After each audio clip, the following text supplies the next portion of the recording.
Well, it's time to bring out our guest artist. A little bit about our guest. He's a trombone player, grew up all over the place. His father was in the military. He spent time in Hawaii, did a lot of study there growing up. Spent a good portion of his time at North Texas, starting some work there. Later went on the road with Clark Terry, the late, great Clark Terry. Has played with a number of other groups and famous individuals, including Frank Sinatra. He played with the Dizzy Gillespie UN Jazz Orchestra, United Nations Jazz Orchestra, and has really done a lot of great things. Has played on, I believe, almost 400, I think, different albums that have been recorded. Has 4 Grammy nominations for his own albums, including one just this last time. So it's a real pleasure to be able to have this gentleman out here, and he's done such a great job working with the students and wowing them with his trombone playing. And I'm sure he's going to do the same for you. So without any further ado, we'd like to welcome Conrad Herwig.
It's a pleasure to be here in Marshall and to be working at the university and also with the students from the high school here. And I think we're going tomorrow to work in another town with a bunch of other high schools, which is a lot of fun. That first piece is an arrangement of mine with my very good friend from Detroit, Walter White. We collaborated on that. And it's a composition of John Coltrane's entitled Lonnie's Lament. We're playing a lot of Coltrane tonight. And it comes actually from a project, or from a series of projects I did called The Latin Side. That was the 4 CDs that have gotten nominated for Grammys come from those projects. And this was from The Latin Side of John Coltrane. We're going to continue now with a piece by the great jazz legend Charles Mingus. And this is an arrangement that I collaborated on with a very dear friend of mine, John Stubblefield. And this is Charles Mingus's piece. It's entitled Prayer for Passive Resistance. Prayer for Passive Resistance.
Thank you. Thank you very much.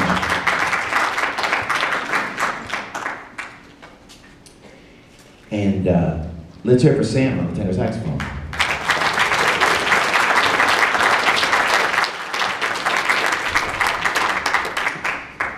Now I think we're gonna do an original composition of mine now. This is from an album that I did for a label in the Netherlands called Crisscross was the label, and the album was called Unseen Universe. I think music is obviously an unseen universe because we hear it. And this is an interesting piece, actually. This is arranged by a very brilliant student of mine. And we discussed